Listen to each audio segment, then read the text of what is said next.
जय हिंद साथियों, welcome to self study classes with Sumit Jain YouTube channel में आप सभी का स्वागत है। आप रीड एग्जाम की तैयारी कर रहे हैं, सीटीटी की कर रहे हैं या फिर एमपी टेट की एग्जाम की तैयारी कर रहे हैं तो पर्यावरण की आपकी निरंतर क्लास चल रही है शाम को 6:30 बजे। ठीक है, शाम को 6:30 बजे बहुत सारे वीडियो चैनल पर उपलब्ध हैं। पर्यावरण के लगभग 200 वीडियो हैं। एक एक क्वेश्चन आपको करवाया गया है, विस्तृत अध्ययन भी करवाया गया है, साथ ही टेस्ट सीरीज भी करवाई गई है और वन लाइनर टेस्ट सीरीज चल रही है जिसमें आपको शाम को 6:30 बजे निरंतर देखना है। शाम को 6:30-7 बजे बाल विकास की कक्षा होती है, 6:30 बजे पर्यावरण की होती है।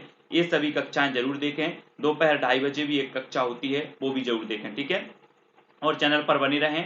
वीडियो को लाइक भी करना है, चैनल को सब्सक्राइब करके बेल आइकन को दबाकर ऑल पर क्लिक करना है। ठीक है, तो स्टार्ट करते हैं दोस्तों आज का ये वीडियो। ठीक है, इससे पहले आप हमारे टेलीग्राम ग्रुप से जुड़ें। टेलीग्राम ग्रुप पे जुड़ने के लिए आपको टेलीग्राम ऐप डाउनलोड करना है, उसमें सर्च करना है IAS स्टडी ट्रिक और ज्वाइन हो जाना है। आप हमें फेसबुक पर भी फॉलो कर सकते हैं, इंस्टाग्राम पर भी फॉलो कर सकते हैं। फेसबुक पे आप सर्च करेंगे सुमित जैन, इंस्टाग्राम में Sumit Jain self study classes और व्हाट्सअप नंबर ये दिया है, तो कहीं भी कोई डाउट लगता है तो आप क्लियर कर सकते हैं। ठीक है, स्टार्ट होने वाला है आज का टेस्ट। सभी लोग तैयार हैं?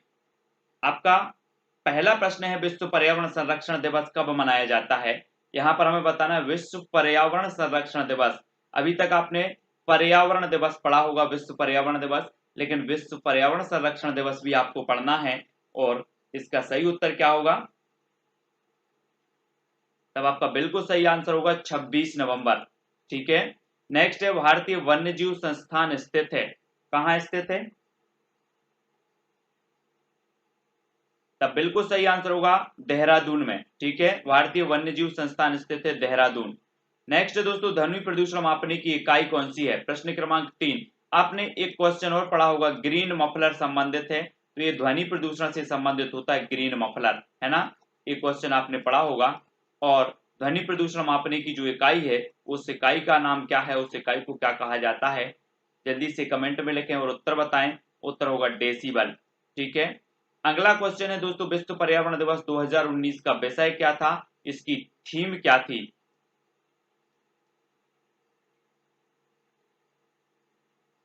तब आपका बिल्कुल सही आंसर होगा बीट वायु प्रदूषण। ठीक है, बीट वायु प्रदूषण 2019 का विषय था। नेक्स्ट है दोस्तों, ओजोन परत की मोटाई नापने की इकाई है तो क्या है? ओजोन परत की मोटाई नापने की इकाई क्या है?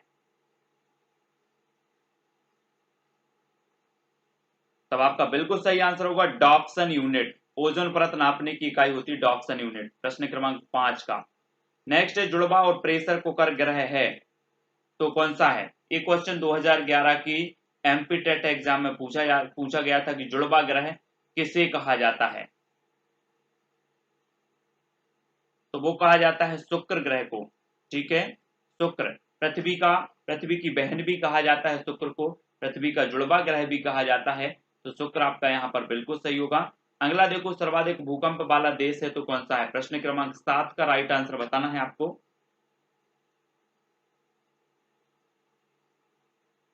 तो सर्वाधिक भूकंप वाला देश होता है दोस्तों जापान। ठीक है, जापान सर्वाधिक भूकंप वाला देश है। नेक्स्ट है, समुद्र में उठने वाली भूकंपीय लहरें क्या कहलाती हैं? प्रश्न क्रमांक 8 का उत्तर।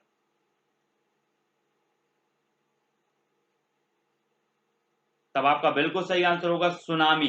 ठीक है, समुद्र में उठने वाली भूकंपीय लहरें कहलाती हैं सुनामी, और ये जो सुनामी है ये जापानी भाषा का शब्द है, सुनामी। ठीक है, नेक्स्ट बात करेंगे दोस्तों, लाल क्रांति संबंधित है तो किससे संबंधित है? तब आपका बिल्कुल सही आंसर होगा मांस या टमाटर उत्पादन से संबंधित है लाल क्रांति। प्रश्न क्रमांक 9 का उत्तर। ठीक है, नेक्स्ट है, कपास किस प्रकार की फसल है? प्रश्न क्रमांक 10 का उत्तर हमें बताना है। आपने पढ़ा होगा खरीफ की फसलें और रबी की फसलें इस प्रकार से। ठीक है, मैंने खरीफ और रबी की फसलों की एक ट्रिक बना करके वीडियो आपको दिया है, वो जरूर देख लें। और कपास किस प्रकार की फसल है, तो प्रश्न क्रमांक 10 का आपका राइट आंसर होगा, एक खरीफ की फसल होती है कपास। ठीक है, नेक्स्ट है, सेरीकल्चर संबंधित है, प्रश्न क्रमांक 11 का आंसर। तब आपका बिल्कुल सही आंसर होगा रेशम उत्पादन से संबंधित है सेरीकल्चर। ठीक है, रेशम उत्पादन से संबंधित है। नेक्स्ट है दूध से दही बनने की प्रक्रिया को क्या कहते हैं, प्रश्न क्रमांक 12।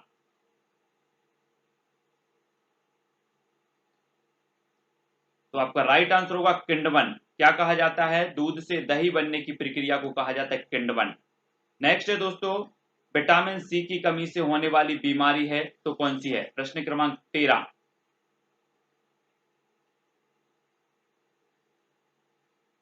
तब आपका बिल्कुल सही आंसर होगा स्कर्वी। विटामिन सी की कमी से होने वाली बीमारी कौन सी है, स्कर्वी।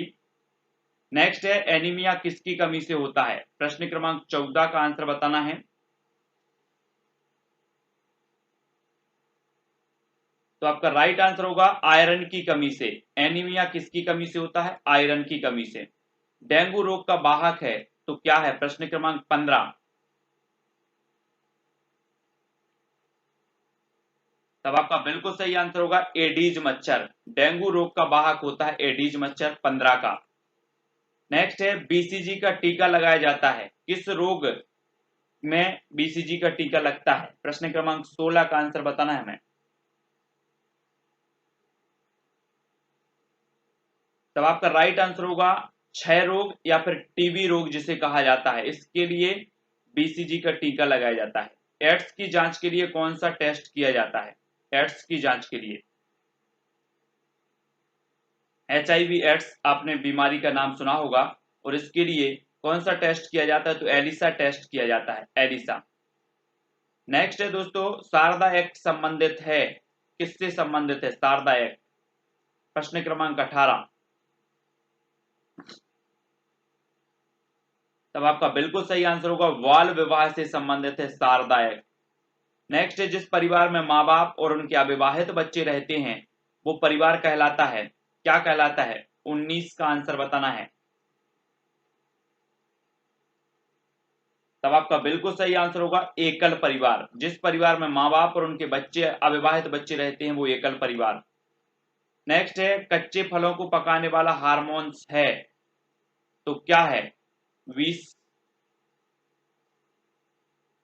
कच्चे फलों को पकाने वाले हार्मोन्स को कहा जाता है एथिलीन, ठीक है, एथिलीन। नेक्स्ट है बर्फ के बने घर कहलाते हैं, क्या कहलाते हैं, 21 का आंसर हमें बताना है।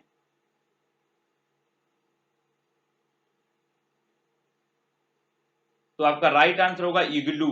बर्फ के बने घरों को कहते हैं इग्लू।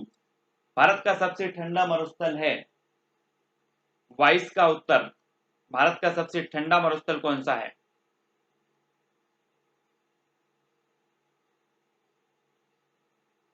तो राइट आंसर क्या हो जाएगा, लद्दाख। ये भारत का सबसे ठंडा मरुस्थल माना जाता है। अगला क्वेश्चन, जबलपुर किस नदी के किनारे स्थित है, 23 का आंसर।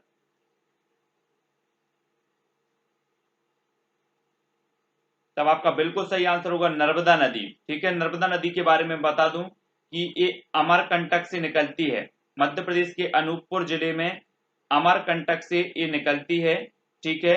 और ये मध्य प्रदेश में 1077 किलोमीटर बहती हुई, है ना, ये जो है खंबात की खाड़ी में गिरती है, खंबात की खाड़ी में। और गुजरात और मध्य प्रदेश की एक संयुक्त परियोजना है सरदार सरोवर, वो भी इसी नर्मदा नदी पर बनी है, ठीक है। और ये नर्मदा नदी जो है इसे मध्य प्रदेश की जीवन रेखा भी कहा जाता है, ये चीज भी याद रखनी है। अगला है चंद्रयान मिशन 1 कब भेजा गया, चंद्रयान मिशन 1 24 का आंसर।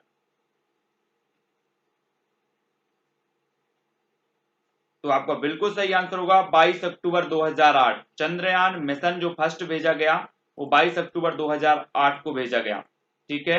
अगला देख लो, भारतीय मौसम वेधशाला स्थित है तो कहां पर स्थित है, 25 का आंसर बताना है।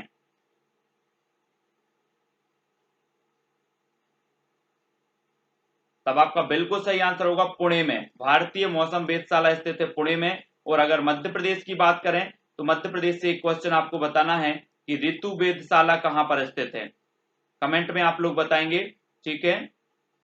दोस्तों विश्व मलेरिया दिवस कब मनाया जाता है, प्रश्न क्रमांक 26 का आंसर। तब आपका बिल्कुल सही आंसर होगा 25 अप्रैल को विश्व मलेरिया दिवस मनाया जाता है, ठीक है। नेक्स्ट देख लो, नेक्स्ट प्रश्न है, पल्स पोलियो अभियान के ब्रांड एम्बेसडर कौन है? पल्स पोलियो अभियान के,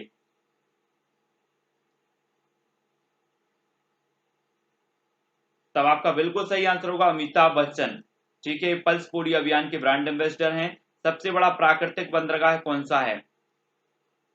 28 का आंसर बताना है हमें यहाँ पर। तो सबसे बड़ा जो प्राकृतिक बंदरगाह माना जाता है दोस्तों, वो माना जाता है मुंबई। ठीक है, मुंबई सबसे बड़ा प्राकृतिक बंदरगाह है। पारिस्थितिकी स्थायी मितव्ययिता है, यह किस आंदोलन का नारा है? आपको उत्तर बताना है। पारिस्थितिकी स्थायी मितव्ययिता है, यह किस आंदोलन का नारा है? प्रश्न क्रमांक 29 का आंसर। तो आपका बिल्कुल सही आंसर होगा चिपको आंदोलन का नारा है पारिस्थितिकी स्थायी मितव्ययिता है। ये याद रखना है, महत्वपूर्ण है। अगला देखो, ओजोन गैस वायुमंडल की किस परत में पाई जाती है? 30 का आंसर बताना है।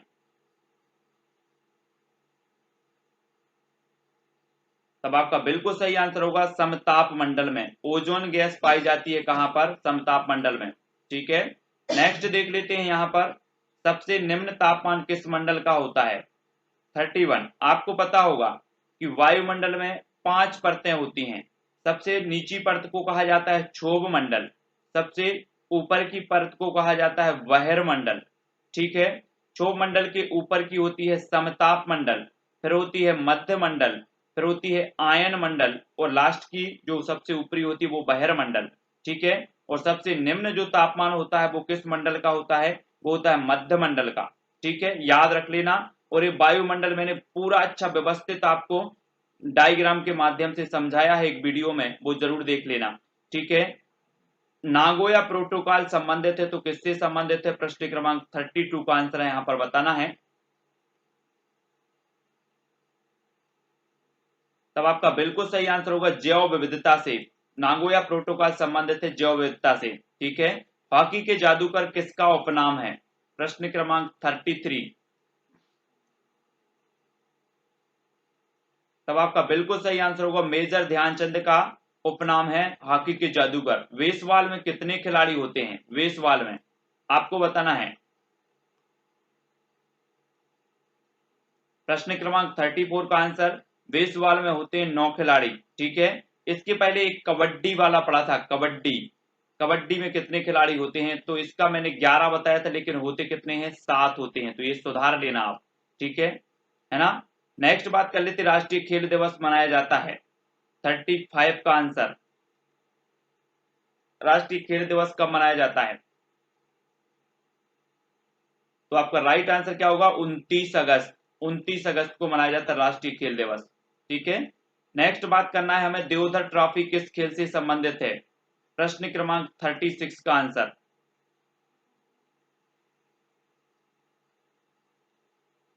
तब आपका बिल्कुल सही आंसर क्या हो जाएगा दोस्तों? आंसर होगा क्रिकेट से। और क्रिकेट में कितने खिलाड़ी होते हैं? 11 खिलाड़ी होते हैं। ठीक है, अगला क्वेश्चन देखो, इलायची की पहाड़ी किस राज्य में है? इलायची की पहाड़ी 37 का आंसर।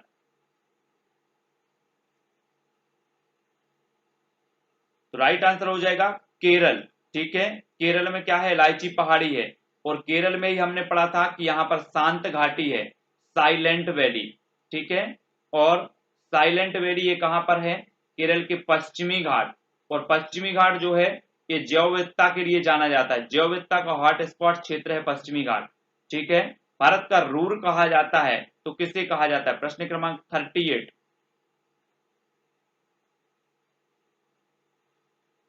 तो आपका बिल्कुल सही आंसर क्या होगा? छोटा नागपुर के पठार को भारत का रूर कहा जाता है। ठीक है, नेक्स्ट है, काराकोरम दर्रा स्थित है। 39 का आंसर बताना है हमें। तब आपका बिल्कुल सही आंसर होगा जम्मू कश्मीर में। कहां पर स्थित है? जम्मू कश्मीर में स्थित है काराकोरम दर्रा। नेक्स्ट है दोस्तों, माजुली द्वीप किस नदी में है? आपको पता होगा कि जो माजुली द्वीप है विश्व का सबसे बड़ा एकमात्र नदी द्वीप है। ठीक है, विश्व का सबसे बड़ा नदी द्वीप है। अगर ऐसा भी पूछा जाएगा कि विश्व का सबसे बड़ा नदी द्वीप कौन सा है, तब आपका उत्तर होगा माजुली द्वीप। और ये माजुली द्वीप किस नदी पर है? तो आपका उत्तर होगा ब्रह्मपुत्र नदी पर। ठीक है, ब्रह्मपुत्र नदी पर विश्व का सबसे बड़ा नदी द्वीप माजुली द्वीप स्थित है। ओडिशा का शोक किस नदी को कहा जाता है? प्रश्न क्रमांक 41 का आंसर बताना है। अभी तक आपने बंगाल का शोक पढ़ा होगा दामोदर नदी, बिहार का शोक पढ़ा होगा कोसी नदी, लेकिन अब आपको बताना है कि ओडिशा का शोक किस नदी को कहा जाता है। तब आपका बिल्कुल सही आंसर होगा महानदी। और एक चीज और याद रखनी है आपको कि जो महानदी है, इस महानदी पर उड़ीसा में हीराकुंड बांध बना हुआ है। अगर आपसे पूछा जाए कि हीराकुंड बांध किस नदी पर बना है या फिर कहां बना है, तो ये उड़ीसा में बना है महानदी पर। ठीक है, नेक्स्ट है भूमध्य रेखा को 2 बार काटने वाली नदी कौन सी है। प्रश्न क्रमांक 42 का आंसर,